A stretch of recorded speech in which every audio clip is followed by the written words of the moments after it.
لا حول ولا قوة إلا بالله العلي العظيم. أعوذ بالله من الشيطان الرجيم. بسم الله الرحمن الرحيم. الحمد لله رب العالمين، والصلاة والسلام على أشرف الأنبياء والمرسلين وعلى آله الطيبين الطاهرين.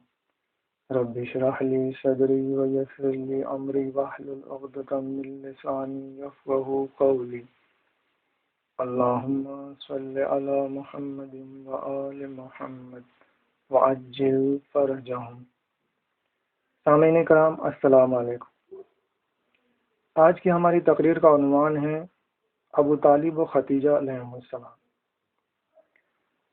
ان کے متعلق قرآن مجید کی 3 آیتیں ہم ان کے ترجموں اور تفاسیری عبارات کے ساتھ پیش کریں گے، اور آخر میں کیا نتیجہ نکلتا ہے وہ سامعین کی خدمت میں پیش کریں گے. پہلی آیت ہے سورہ شعراء کی آیت نمبر 219. اس میں اللہ تبارک و تعالیٰ ارشاد فرما رہا ہے وَتَقَلُّبَكَ فِي السَّاجِدِينَ، اور نمازیوں میں تمہارے دورے کو. اس کی تفسیر کے متعلق محمد نعیم الدین صاحب لکھتے ہیں بعض مفسرین نے فرمایا کہ اس آیت میں ساجدین سے مومنین مراد ہیں، اور معنی یہ ہے کہ زمانہ حضرت آدم و حوا علیہ السلام سے لے کر حضرت عبداللہ و آمنہ خاتون تک مومنین کی اسلاب و ارحام میں آپ کے دورے کو ملاحظہ فرماتا ہے. اس سے ثابت ہوا کہ آپ کے تمام اصول آبا و اجداد حضرت آدم علیہ السلام تک سب کے سب مومن ہیں، مدارک و جمل وغیرہ. یہ عبارت انہوں نے تفسیر کنز الایمان کے صفحہ 544 پہ درج کی ہے. دوسری آیت ہے سورہ ضحیٰ کی آیت نمبر 6، 7، 8. ان آیات میں اللہ تبارک و تعالیٰ ارشاد فرما رہا ہے الم یجد کا یتیمن فآوا ووجد کا ضالن فہدا ووجد کا عائلن فاغنا. اس کا ترجمہ احمد رضا خان صاحب بریلوی نے اس طرح کیا ہے کیا اس نے تمہیں یتیم نہ پایا پھر جگہ دی، اور تمہیں اپنی محبت میں خود رفتہ پایا تو اپنی طرف راہ دی، اور تمہیں حاجت مند پایا پھر غنی کر دیا. اس کی تفسیر کے متعلق محمد نعیم الدین صاحب لکھتے ہیں جب عمر شریف 8 سال کی ہوئی تو آپ کے دادا عبد المطلب علیہ السلام نے بھی وفات پائی. انہوں نے اپنی وفات سے پہلے اپنے فرزند ابو طالب علیہ السلام کو، جو آپ کے حقیقی چچا تھے، آپ کی خدمت اور نگرانی کی وصیت کی. ابو طالب آپ کی خدمت میں سرگرم رہے یہاں تک کہ آپ کو اللہ تعالیٰ نے نبوت سے سرفراز فرمایا. یہ عبارت انہوں نے تفسیر کنز الایمان کے صفحہ 870 پہ درج کی ہے. اسی کی تفسیر کے متعلق علامہ وحید الدین خان صاحب لکھتے ہیں رسول اللہ صلی اللہ علیہ وآلہ وسلم یتیم پیدا ہوئے، پھر اللہ نے آپ کو بہترین سرپرست عطا فرمایا. آپ تلاش حق میں سرگرداں تھے، پھر اللہ نے آپ کے لیے حق کا دروازہ کھول دیا. آپ بظاہر بے مال تھے، پھر اللہ نے آپ کو آپ کی اہلیہ ختیجہ کے ذریعے صاحب مال بنا دیا. یہ ایک تاریخی مثال ہے جو بتاتی ہے کہ اللہ تعالیٰ کس طرح اپنے بندوں کی مدد فرماتا ہے. یہ عبارت انہوں نے تذکیر القرآن کے صفحہ 1581 پہ درج کی ہے. تیسری آیت سورہ فیل کی آیت نمبر 1 ہے. اللہ تبارک تعالیٰ ارشاد فرما رہا ہے الم تری کیف فعل ربک باصحاب الفیل. اس کا ترجمہ احمد رضا خان صاحب نے اس طرح کیا ہے اے محبوب، کیا تم نے نہ دیکھا تمہارے رب نے ان ہاتھی والوں کا کیا حال کیا.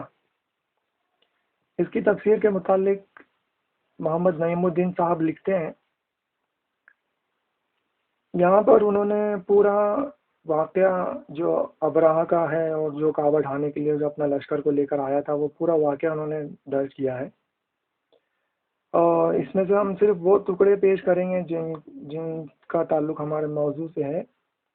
تو جس وقت ابراہ کعبہ ڈھانے کے لیے مکے کے قریب آتا ہے تو وہ مکے والوں کے تمام اونٹوں کو قصد کر لیتا ہے ان اونٹوں میں جناب عبد المطلب علیہ السلام کے بھی اونٹ تھے۔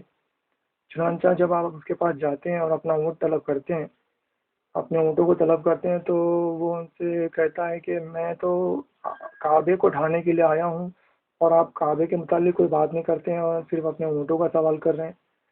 تو اس کے جواب میں آپ نے جو اس سے فرمایا وہ محمد نعیم الدین صاحب کے الفاظوں میں اس طرح ہے۔ آپ نے فرمایا میں اونٹوں ہی کا مالک ہوں، انہی کے لیے کہتا ہوں، اور کعبے کا جو مالک ہے وہ خود اس کی حفاظت فرمائے گا۔ ابراہ نے آپ کے اونٹ واپس کر دیے۔ کچھ الفاظوں کے بعد آپ لکھتے ہیں، عبد المطلب نے دروازے کعبہ پر پہنچ کر بارگاہ الہی میں کعبے کی حفاظت کی دعا کی، اور دعا سے فارغ ہو کر آپ اپنی قوم کی طرف چلے گئے۔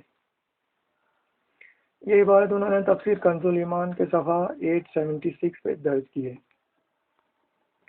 سامعین کرام، مندرجہ بالا آیات و عبارات میں ہم نے دیکھا کہ حضرت صلی اللہ علیہ وآلہ وسلم کے تمام آباء و اجداد حضرت آدم و حوا علیہ السلام تک سب کے سب مومن و موحد تھے۔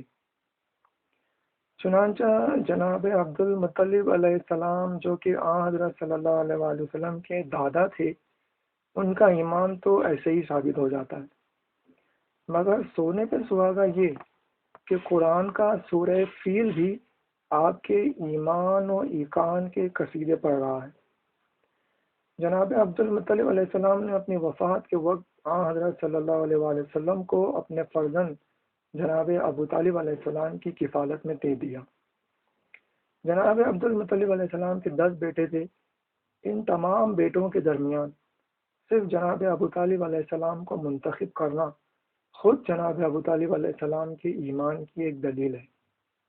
مزید برآں خداوند متعال نے قرآن مجید میں حضرت ابو طالب علیہ السلام کی کفالت و پناہ کو اپنی کفالت و پناہ قرار دیا۔ چنانچہ ان کے ایمان میں شک کرنا سورج سے آنکھیں چرانا ہے۔